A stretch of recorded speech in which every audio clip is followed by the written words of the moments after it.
नमस्कार, आपका साथ हूं मैं राजीव शर्मा।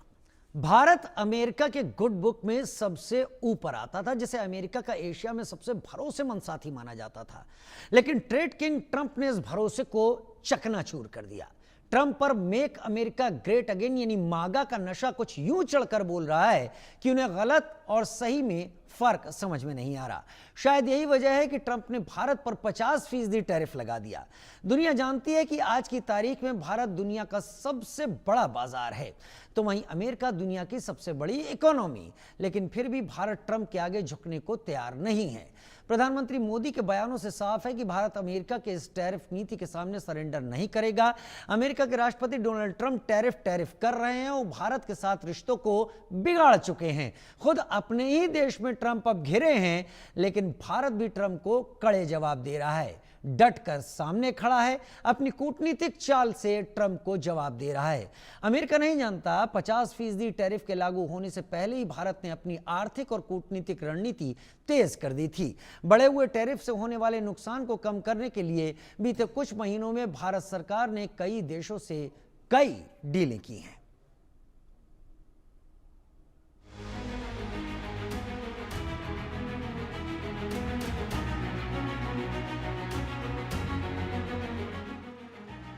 अमेरिका टैरिफ के असर को कम करने के लिए भारत ने भी कमर कस ली है। भारतीय सामानों पर लगे 50% टैरिफ से होने वाले नुकसान से निपटने के लिए मोदी सरकार ने कई अहम फैसले लिए हैं। बैठक में पीएम मोदी के साथ कई वरिष्ठ मंत्री और फाइनेंस एंड कॉमर्स मिनिस्ट्री के बड़े अधिकारी मौजूद रहे। यानी मोदी सरकार का संदेश साफ है कि भारत अमेरिका के सामने डट कर खड़ा रहेगा और उसकी धमकी किसी चेतावनी से डरने वाला नहीं है। टैरिफ से निपटने की भारत की अपनी तैयारी है। खबरों की माने तो भारत सरकार 25,000 करोड़ रुपए के निर्यात संवर्धन मिशन पर काम कर रही है। इसके तहत व्यापार, वित्त और ऋण पहुंच, कपड़ा और खाद्य प्रसंस्करण के लिए जीएसटी में बदलाव, एसईजेड में सुधार, ब्रांड इंडिया के तहत ग्लोबल ई कॉमर्स और वेयर हाउसिंग को बढ़ावा देना शामिल है। इतना ही नहीं, अपनी कूटनीतिक चाल से ट्रंप को कड़ा मैसेज दे रहा है। बढ़े हुए टैरिफ से होने वाले नुकसान की भरपाई के लिए मोदी सरकार नए ऑप्शंस तलाश रही है, जिसके लिए पिछले 2 महीनों में हिंदुस्तान ने कई देशों में अपनी दोस्ती तो बढ़ाई ही है, साथ ही कई अहम समझौते पर भी दस्तक भी किए हैं। जब से अमेरिका से भारत के रिश्तों में कड़वाहट आई है, तब से कई विदेशी नेताओं का भारत आना लगा हुआ है। इस लिस्ट में चीन, फिजी, फिलीपींस, कजाकिस्तान जैसे देश शामिल हैं। इन मुल्कों के साथ भारत ने डील करके अमेरिका को मैसेज दिया है कि आप टैरिफ बढ़ाते रहिए, हमें कोई फर्क नहीं पड़ता, हम दूसरे ऑप्शंस तलाश लेंगे और उनके साथ अपने रिश्ते और मजबूत करेंगे। चीन के विदेश मंत्री वांग यी के इसी अगस्त के महीने भारत की यात्रा पर आए थे। ये वो दौरा था जिस पर अमेरिका और ट्रंप की खास नजर थी। वांग का ये दौरा ऐसे समय हुआ जब भारत और चीन पुरानी कड़वाहट को किनारे करके संबंधों को सुधारने में जुटे हुए थे। वांग की यात्रा के दौरान दोनों देशों के बीच अहम समझौते हुए। भारत चीन ने सीमा प्रबंधन और नियंत्रण पर नया समझौता किया है। दोनों पक्षों ने विभिन्न क्षेत्रों में संवाद तंत्र को फिर से शुरू किया और पारस्परिक रूप से लाभकारी सहयोग का गहरा करने और बहुपक्षवाद को बनाए रखने, वैश्विक चुनौतियों से संयुक्त रूप से निपटने और एक तरफा धमकियों का विरोध करने पर सहमति जताई है। पाकिस्तान के प्रथम उप रक्षा मंत्री लेफ्टिनेंट जनरल सुल्तान कमालुद्दीन भी इस महीने की शुरुआत में भारत की यात्रा पर आए थे। उनकी इस यात्रा के दौरान दोनों पक्षों ने द्विपक्षीय रक्षा, औद्योगिक सहयोग और सैन्य संबंधों का विस्तार करने के बारे में चर्चा किया। अगस्त 2025 की शुरुआत में फिलीपींस के राष्ट्रपति मार्कोस भारत की यात्रा पर आए थे। उनकी इस यात्रा के दौरान दोनों देशों ने व्यापार, रक्षा, डिजिटल तकनीक और सांस्कृतिक क्षेत्रों में सहयोग को लेकर व्यापक कार्य योजना का ऐलान किया। फिजी के प्रधानमंत्री लिगा मामदा राबुका 24 अगस्त को भारत की यात्रा पर आए। उन्होंने भारत और फिजी ने रक्षा संबंधों को बढ़ावा देने के लिए एक कार्य योजना तैयार की और शांतिपूर्ण समावेशी हिंदी प्रशांत के लिए संयुक्त रूप से काम करने पर सहमति जताई। अमेरिका से तनाव के बीच कतर के ट्रेड मिनिस्टर अहमद बिन मोहम्मद अल सईद भारत की यात्रा पर आए। इस दौरे पर आने से पहले सईद ने इसी साल फरवरी में भारत के साथ नए व्यवसायिक अवसरों और निवेशों पर ध्यान केंद्रित करने की इच्छा जताई थी। टैरिफ पर तनाव के बीच ब्राजील भारत के लिए ढाल बनकर खड़ा है। ब्राजील के राष्ट्रपति ट्रंप को इग्नोर करके सुर्खियों में आ गए थे। उन्होंने कहा था कि वो ट्रंप से नहीं, भारत के प्रधानमंत्री नरेंद्र मोदी से बात करेंगे। उनका ये बयान कई बातों की ओर इशारा किया। आपको बता दें कि भारत ब्राजील का 5वां सबसे बड़ा ट्रेडिंग पार्टनर है। साथ ही भारत की कंपनियों का 6 अरब डॉलर से ज्यादा ब्राजील में निवेश है।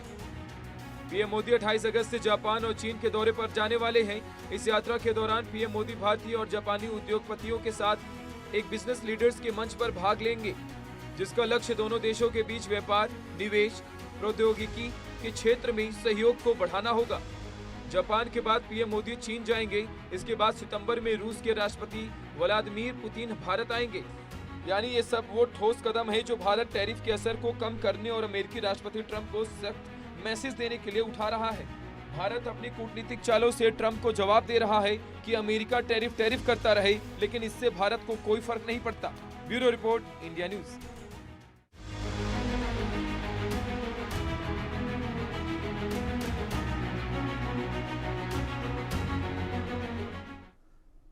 ट्रंप के टैरिफ खेल से लोगों पर, दुनिया पर क्या असर पड़ रहा है, भारत पर क्या असर पड़ रहा है, इसकी कई सारी कहानियां इस वक्त इंटरनेट को घेरे हुए हैं। लोगों तक ये मुद्दा पहुंच चुका है, लोग जानते हैं क्या कुछ चल रहा है। तो हम लोगों के पास गए, हमने लोगों से सवाल पूछे और उन सवालों के लोगों ने क्या जवाब दिया आपके सामने रखते हैं। पहला सवाल हमने लोगों से पूछा, अमेरिका के मनमाने टैरिफ से निपटने के लिए भारत की रणनीति पर आपकी राय।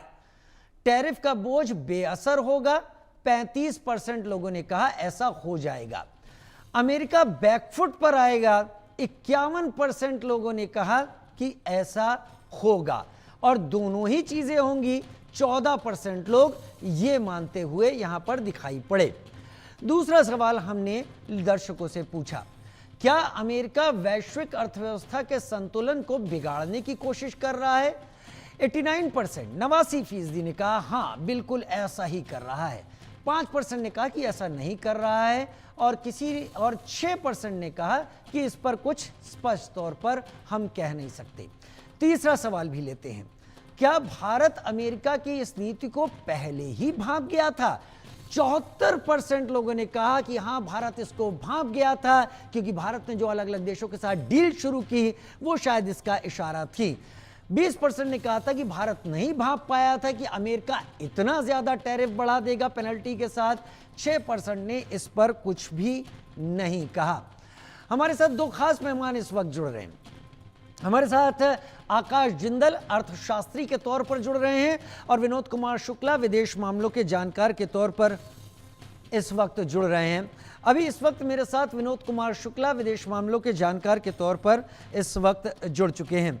विनोद जी, क्या मेक अमेरिका ग्रेट अगेन, मागा को लेकर डोनाल्ड ट्रंप जो पहले अमेरिका फर्स्ट के साथ प्रेसिडेंट बने थे, वो मेक अमेरिका ग्रेट अगेन को लेकर इतना ज्यादा उसमें जा चुके हैं या डूब चुके हैं कि उन्हें वर्ल्ड ऑर्डर और अपने नजदीकी देशों के बारे में कोई चिंता नहीं है। वो सिर्फ और सिर्फ पैसा अमेरिका के पास ज्यादा आ पाए इसके हर संभव उपाय कर रहे हैं।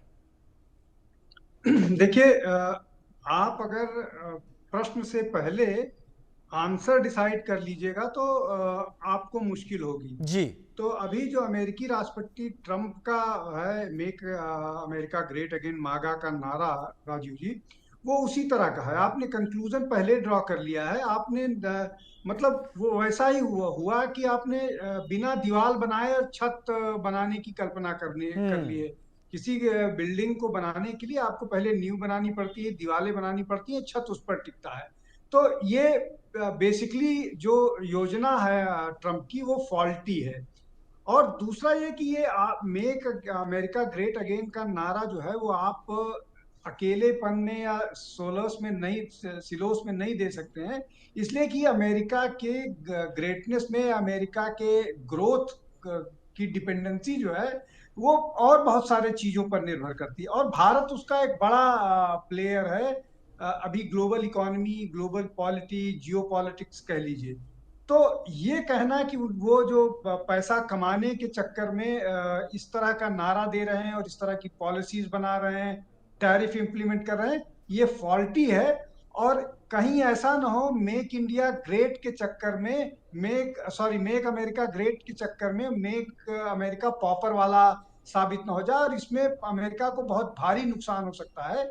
इसलिए कि अगर आप भारत के साथ डील्स में नहीं जाते हैं, भारत के साथ कॉम्प्रोमाइज में नहीं जाते हैं, बाकी और देशों के साथ इक्वल पार्टनर्स में या एक एमिकेबल सोल्यूशन के साथ नहीं जाते हैं, तो अगर भारत का नुकसान होगा, ब्राजील का नुकसान होगा, चाइना का नुकसान होगा, तो अमेरिका का भी उतना ही नुकसान होगा। तो आप अमेरिका को ग्रेट बना सकते हैं कैसे, जब आप खुद अपना नुकसान करने पर आमादा हो। तो मोटा मोटी ये इसी तरह की चीजें निकल करके आ रही हैं। ये मैं बिजनेस पर्सपेक्टिव में कह रहा हूँ। और बहुत सारी चीजें हैं जिसमें सिक्योरिटी को लेकर के है, आप आर्म एनिमिनेशन को लेकर के है, जियो पॉलिटिक्स को लेकर के, उसमें तो आप ऑलरेडी एक साथ में आप सोचिए, जिस तरह से भारत या ग्लोबल साउथ के नेता एक साथ इकट्ठा हो रहे हैं, अमेरिका अलग थलग पड़ा हुआ दिख रहा है, भारत का एफटीए डील ब्रिटेन से हो गया है और लोगों के साथ निगोशिएशंस में है। तो कुल मिलाकर के जो बेसिक जो जो बेसिक सिद्धांत या बेसिक जो जिसको कॉर्नर स्टोन बोलते हैं किसी भी देश को महान बनाने के लिए, उस प्रिंसिपल से ही ट्रम्प कॉम्प्रोमाइज करते हुए दिख रहे हैं। और इसमें मुझे कोई सोची समझी नीति नहीं दिख रही है। मतलब भारत के साथ इतना बुरा रिलेशन करने के पीछे कोई प्लान हो सकता है, मुझे प्लान से ज्यादा विम्स दिख रहे हैं ट्रम्प साहब के। और इकोनॉमी, पॉलिटिक्स या geopolitics whims and fancies पर नहीं चलते हैं।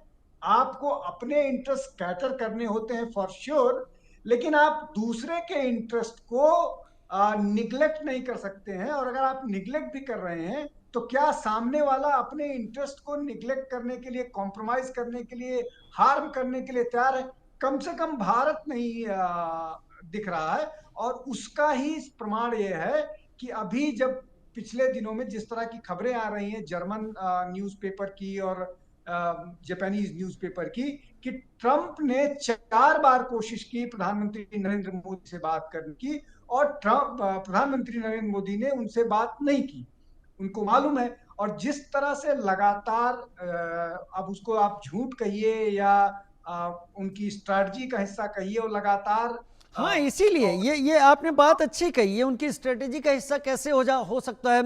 क्या ट्रंप ये दिखाना चाहते हैं कि वो अनसुलझे हैं? बाकी डिप्लोमेसी के लिए वो क्या कदम सुबह उठाते हैं और क्या कदम शाम को उठाने जा रहे हैं, अगर इसके बारे में डिप्लोमेटिकली अंदाजा लगाया जा सकेगा, तो फिर अमेरिका को उस हिसाब से दूसरे देश अपने हिसाब से घुमा सकते हैं। इसलिए कुछ ऐसा बनो जिससे कि दूसरे देश अंदाजा ना लगा पाए। लेकिन ये ट्रिक बैकफायर भी करती है। देखिए, वॉर में ये स्ट्रेटजी चलती है, लेकिन डिप्लोमेसी में आपको सर्टेन एक्सटेंट तक कंसिस्टेंट रहना पड़ेगा। और जो जिस जिस दिशा में, जिस डायरेक्शन में आप बात कर रहे हैं, उस डायरेक्शन से नहीं डिविएट हो सकते हैं। तो ये कहना कि वो अनप्रिडिक्टेबल रह करके बाकी सारे लोगों को जांच परख रहे थे और उनकी अनप्रिडिक्टेबिलिटी से अमेरिका को कोई नुकसान न होने पाए, इस दिशा में या इस स्ट्रेटजी पर काम कर रहे थे, तो वो स्ट्रेटजी मुझे आपकी बात को मैं समर्थन करते हुए कि वो बैकफायर तो करेगी ही करेगी। वो आपको आप की जो दिशा है, उस दिशा को भी राजीव जी ठीक नहीं ले जा पाएगी। तो वही हो रहा है डोनाल्ड ट्रंप के साथ। अगर आप इसको मोटे तौर पर देखिए, तो अमेरिका ग्लोबली, मतलब चूंकि अब सुपर वो इस तरह से अचानक मतलब अचानक बहुत तेजी से गिरा, लेकिन अगर आप उसको स्ट्रेटजी के हिसाब से देखिए, तो अमेरिका लगभग अलग थलग पड़ा हुआ है। न उसकी बात विनोद जी, मैं समझ पा रहा हूं जो आप कह रहे हैं। 2014 से आज 2025 है, दोनों देशों ने मिलकर जितने प्रयास किए, इस बीच में 3 प्रेसिडेंट बदल चुके, एक तरीके से ट्रंप और फिर बाइडेन और फिर से ट्रंप अभी आ गए हैं। और इस प्रेसिडेंसी में जो दोनों देशों ने प्रगति की, इस बार ट्रंप उसे 0 पर फिर से एक बार ले आए हैं। ये ट्रंप के लिए गड्ढा, कुआं, खाई किस तरीके का रुख रखेगा, हम इस पर भी बात करेंगे। लेकिन अगले सवाल भी रख देते हैं। हमने दर्शकों से अगले सवाल पूछे। अमेरिका के मनमाने टैरिफ से भारत की इकोनॉमी, अर्थव्यवस्था पर पड़ने वाले असर को आप कैसे देखते हैं? 32% से तात्कालिक प्रभाव मानते हैं, 37% कुछ ज्यादा इसे दीर्घकालिक प्रभाव के रूप में देखते हैं, और करीब 11% लोग इस पर कुछ भी कहने की राय नहीं दिखाते हैं। वहीं अगला सवाल, क्या आप अमेरिकी टैरिफ के खिलाफ भारत सरकार की पहल से खुश हैं? 78% कह रहे हैं भारत जो कर रहा है बेहतर कर रहा है। 19% कहते हैं हम बिल्कुल खुश नहीं हैं क्योंकि इससे नुकसान हो रहा है, और 3% इस पर कुछ भी कहने की स्थिति में नहीं है। मेरे साथ विनोद कुमार शुक्ला जी, विदेश मामलों के जानकार, और आकाश जिंदल जी मेरे साथ अर्थशास्त्री के तौर पर थोड़ी देर में जुड़ जाएंगे। लेकिन मैं विनोद कुमार शुक्ला जी आप ही से बात कर लेता हूं। ये दो चीजें हैं दोनों देशों में, एक अमेरिका जो ओल्डेस्ट डेमोक्रेसी है, एक भारत जो कि लार्जेस्ट डेमोक्रेसी है। एक अमेरिका जो सबसे बड़ी इकोनॉमी है और भारत जो सबसे बड़ा बाजार है। अमेरिका इस गठबंधन को तोड़कर क्या हासिल करना चाहता है? देखिए, आपके प्रश्न में ही राजीव जी उत्तर छिपा हुआ है। अमेरिका सबसे बड़ी, मैं डेमोक्रेसी पर नहीं जाता हूं, वो थोड़ा रेटरिक ज्यादा होता है, हमारी डेमोक्रेसी उनकी डेमोक्रेसी उस पर नहीं जाता हूं, इकोनॉमी पर ही मैं आपके उस पर प्रश्न करता हूं। आपने कहा कि वो सबसे बड़ी अर्थव्यवस्था है, तो वो सबसे बड़ी अर्थव्यवस्था है तो वो कुछ प्रोड्यूस करते हैं, चाहे वो टेक्नोलॉजी प्रोड्यूस करें, चाहे वो आर्म एनिमेशन प्रोड्यूस करें, या मतलब उसको अनगिनत सामान है वो करते हैं, या उनकी कंपनीज जो है उनका जो प्रोडक्शन हाउस है वो चाइना है या बाकी और डेवलपिंग कंट्रीज बहुत सारी जगहों पर है, लेकिन उसको बेचना है, उसको एफएमसीजी प्रोडक्ट्स हैं, उसको बेचना है, उसको खरीदेगा कौन? उसको खरीदेगा वही देश जो जो बड़ा कंज्यूमर होगा, बड़े ज्यादा लोग होंगे, जिसकी बाइंग कैपेसिटी होगी। तो वो कौन है? वो भारत है। भारत सबसे बड़ा कंज्यूमर है। इसका मतलब आपके सामान की जरूरत एफएमसीजी प्रोडक्ट से लेकर के और F-35 या बाकी और चीजें हैं।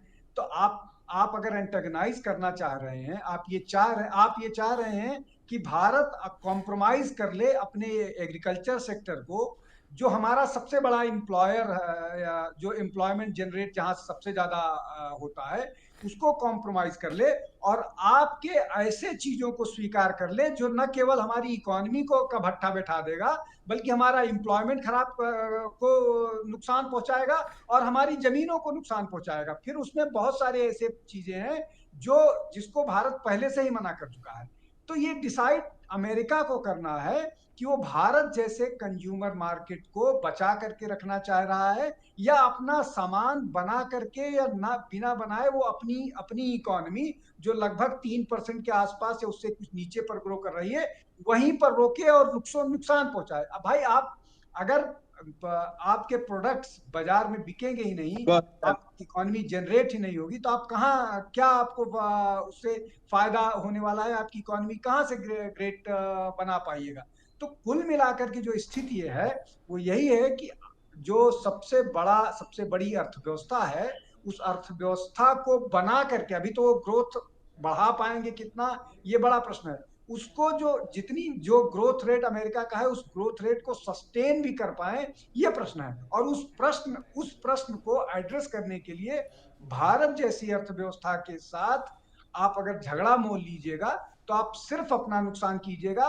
भारत के पास, मैं ऐसा नहीं कह रहा हूं भारत जीरो लॉस में रहेगा, भारत को भी थोड़ा बहुत नुकसान होगा। उसके बारे में प्रधानमंत्री संकेत दे चुके हैं लाल किले से दी गई स्पीच में, और उन्होंने कहा था कि हमें कुछ इस पे समस्या हो सकती है और हमें उसके लिए तैयार रहना होगा। लेकिन पिछले कुछ दिनों में प्रधानमंत्री नरेंद्र मोदी के, अभी कल की ही बात, जब वो गुजरात में थे और इलेक्ट्रिक व्हीकल के लिए इलेक्ट्रोड प्लांट की वो शुरुआत कर रहे थे, तब उन्होंने कहा कि जो हमारे देश के व्यापारी हैं, दुकानदार हैं, वो स्वदेशी को प्राथमिकता देनी शुरू करें एक बार फिर, और लोग स्वदेशी पर जोर दें। और इस स्थिति में अमेरिका का रहा सहा बाजार भी उसके हाथ से जाएगा। विनोद जी, क्या आपको ऐसा लगता है?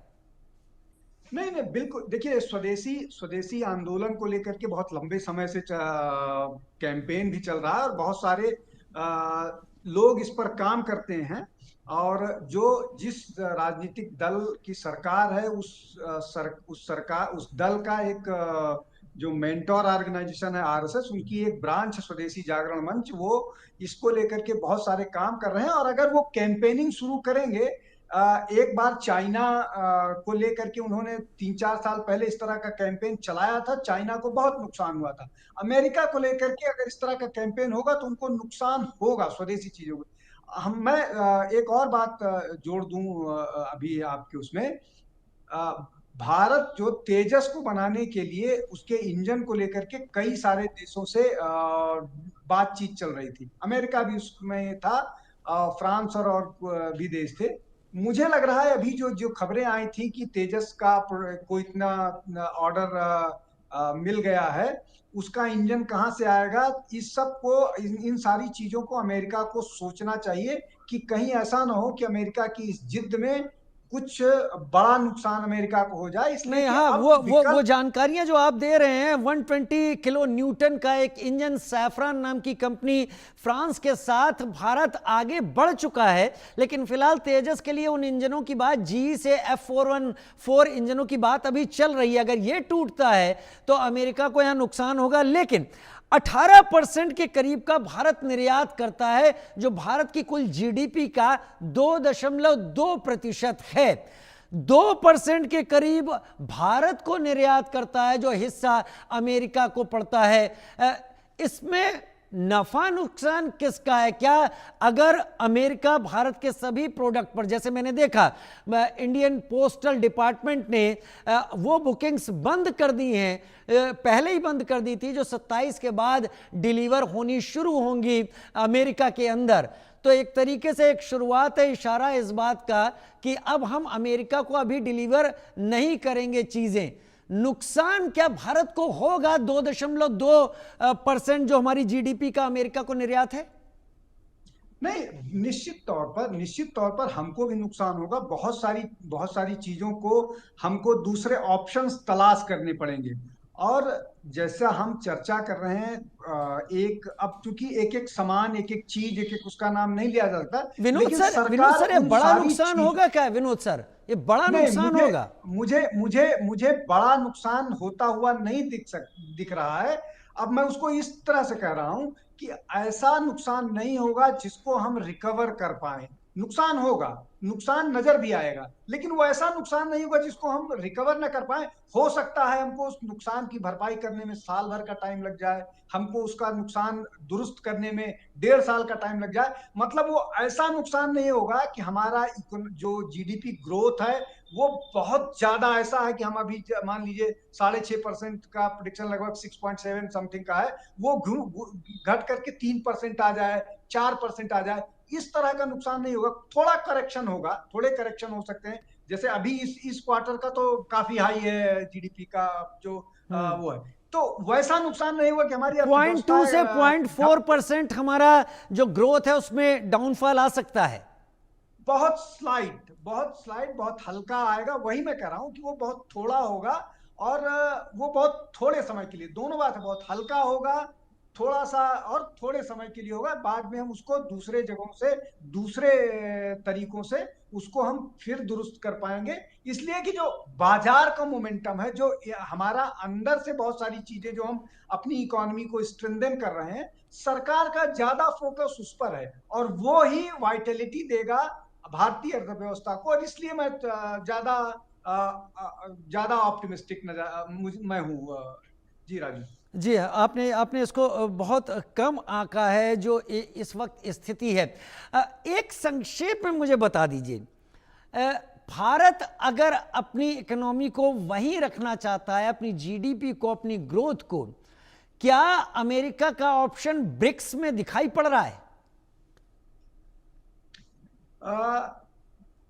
ब्रिक्स में जो वहां देखिए, उस जगह पर मुझे लगता है कि भारत के ना भी वो करने पर वहां बाकी लोग अमेरिका को स्वीकार करेंगे, इसको लेकर के मैं डाउटफुल हूं। और मुझे नहीं लगता कि वो नहीं, फोरम मेरा कहने अमेरिका का के लिए मतलब है ये और है कि उस अमेरिका लेवल अगर पर भारत पर जाएगा। टैरिफ लगाता है और भारत का निर्यात वहां रुकता है, क्या वो निर्यात भारत ब्रिक्स कंट्रीज में करके अपने को स्टेबल कर सकता है?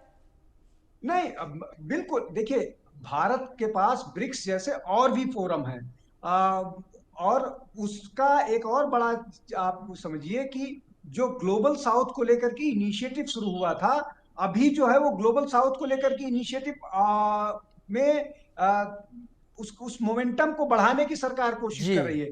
तो ब्रिक्स के अलावा और भी बहुत सारे फोरम हैं जहां पर जिनको भारत एक्सप्लोर करना बहुत ऑलरेडी शुरू कर धन्यवाद चुका विनोद है। कुमार शुक्ला तो सर, विदेश मामलों के जानकार। आप मेरे साथ जुड़े और आपने स्पष्ट रूप से कहा कि भारत के सामने चुनौतियां हैं,